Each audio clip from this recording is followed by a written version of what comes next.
Ya, shalom Bapak Ibu Saudara yang dikasih Tuhan. Apa kabarnya? Pasti kabar saudara sangat luar biasa. Karena kita adalah orang-orang yang sangat diberkati Tuhan. Nah, saudara, pagi hari ini saya akan sharing kebenaran firman Tuhan berkenaan dengan hari Jumat Agung, hari kematian Yesus di kayu salib. Tema yang saya berikan pada renungan pagi hari ini adalah mengapa Yesus harus mati. Nah, saudara, kita tahu bahwa kalau orang menanyakan kita seperti itu, maka kita akan menjawab bahwa ya memang Yesus harus mati untuk menyelamatkan manusia. Iya, kenapa harus menyelamatkan manusia? Nah, melalui renungan firman Tuhan ini, kita akan membahas seputar mengapa manusia harus diselamatkan. Yang pertama, saudara, Alkitab kita mengatakan karena semua orang telah berbuat dosa dan telah kehilangan kemuliaan Allah. Jadi, mereka semua orang tidak terkecuali saudara telah berbuat dosa. Nah, apa itu dosa? Dosa adalah pelanggaran atau ketidaktaatan kepada Allah. Jadi kalau kita melanggar, kita tidak taat kepada Allah, berarti kita sedang berbuat dosa. Nah, Alkitab mengatakan bahwa semua orang tidak terkecuali. Laki, perempuan, tua, muda, kaya, miskin, semuanya telah berbuat dosa. Bahkan pemazmur menulis di Mazmur 51 ayat 5 dikatakan sesungguhnya dalam kesalahan aku diperanakan, dalam dosa aku dikandung ibuku. Dalam terjemahan NIV dalam bahasa Inggris tuliskan terjemahan bebasnya, memang saya berdosa sejak lahir, berdosa sejak ibu saya mengandung saya. Jadi tidak benar kalau ada yang mengatakan bahwa bayi yang di dalam kandungan tidak berdosa, suci, kudus, tidak. Kenapa? Karena Alkitab mengatakan bahwa sejak ada di dalam kandungan pun sudah berdosa. Nah, kenapa bisa terjadi demikian? Kalau bayi yang ada dalam kandungan belum melakukan perbuatan dosa, tapi disebut sebagai orang berdosa atau manusia berdosa. Nah, saudara, semua manusia berdosa itu karena telah menerima dosa asal. Nah, apa itu dosa asal? Saudara, kalau saudara memperhatikan gambar ini, saudara akan mengetahui bahwa ini cerita tentang Adam dan Hawa. Ketika mereka ada di dalam Taman Eden, mereka melanggar perintah Tuhan, mereka tidak taat kepada Tuhan, mereka memakan buah yang dilarang oleh Tuhan, yang menyebabkan mereka jatuh ke dalam dosa. Dan sejak saat itu, semua manusia yang lahir ke muka bumi ini disebut sebagai manusia berdosa. Semua orang telah berbuat dosa. Nah, saudara, firman Tuhan meneguhkan bahwa Roma 5 ayat 19 jadi sama seperti oleh ketidaktaatan satu orang yaitu Adam, semua orang telah menjadi orang berdosa. Nah, saudara, kalau hanya sekedar berdosa selesai, ya selesai. Tapi masalahnya manusia yang telah berbuat dosa, berdosa, mereka harus terima hukuman dari dosa, yaitu apa? Maut. Sebab upah dosa ialah maut. Apa itu maut? Maut adalah kematian jasmani. Maut adalah kematian kekal. Ketika Adam diberitahu oleh Tuhan, jangan makan buah ini, buah pengetahuan baik dan jahat, karena ketika kamu makan, pastilah kamu mati. Adam pada waktu makan, dia tidak mengalami kematian jasmani, tetapi dia mengalami kematian rohani. Jadi semua orang yang telah menerima warisan atau dosa asal, mereka akan mengalami kematian jasmani dan kematian kekal. Nah, kematian kekal adalah bentuk dari murka Tuhan, hukuman yang harus diterima oleh manusia yang telah jatuh di dalam dosa dan terpisah dari Tuhan selama-lamanya. Nah, saudara, kebenaran yang ketiga, hanya Yesus yang dapat menyelamatkan manusia berdosa. Karena begitu besar kasih Allah. Alkitab kita mengatakan bahwa dia telah mengaruniakan anaknya yang tunggal, yaitu Yesus, untuk mati di kayu salib, supaya setiap orang tidak terkecuali yang percaya kepadanya tidak binasa, tidak menerima hukuman lagi, tidak masuk ke neraka, tapi memperoleh hidup yang kekal.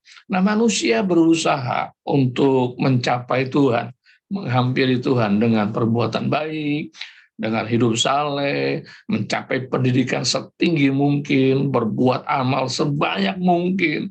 Tujuannya apa? Supaya mereka diterima oleh Allah. Nah, masalahnya semuanya nggak bisa. Kenapa? Karena manusia sudah jatuh dalam dosa. Nah, karena sudah jatuh dalam dosa, apapun yang dilakukan oleh manusia semata-mata adalah dosa adanya. Perlu seseorang yang namanya Yesus Kristus. Untuk apa? Menjadi penyelamat, menjadi jembatan buat kita supaya manusia bisa datang kepada Tuhan. Nah, itulah yang Yesus lakukan. Yesus mati di kayu salib untuk menjadi jembatan. Dia adalah jalan, kebenaran, dan kehidupan. Tidak ada seorang pun yang sampai kepada Bapa kalau tidak melalui aku, kata firman Tuhan. Dan Kisah 4:12 dikatakan, dan keselamatan tidak ada di dalam siapapun juga selain di dalam Dia, sebab di bawah kolong langit ini tidak ada nama lain yang diberikan kepada manusia yang olehnya kita, yang olehnya saya dan saudara dapat diselamatkan. Hanya nama Yesus saja. Kenapa? Karena Yesus adalah Allah yang menjelma menjadi manusia dan Dia rela mati di kayu salib untuk memberikan keselamatan kepada manusia yang berdosa. Pertanyaannya, mengapa Yesus harus mati?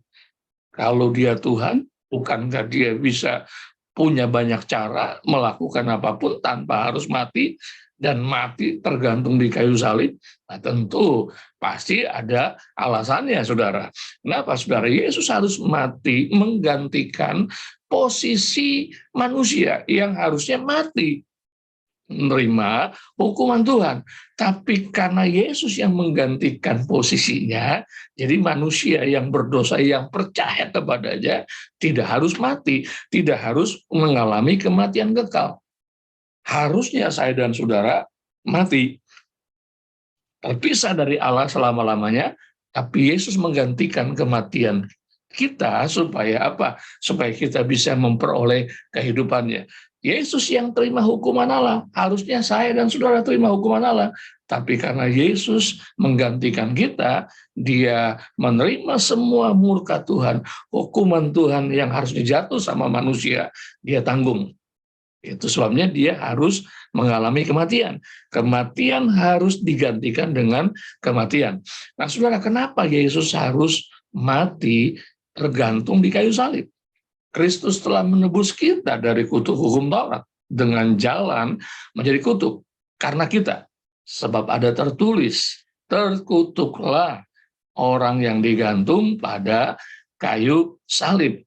Nah, saudara, mati di atas kayu salib adalah kematian yang paling hina, yang paling terkutuk. Tidak ada lagi yang lain, saudara. Nah, karena manusia sudah terkutuk, maka Yesus mengambil tanggung jawab itu, menggantikannya.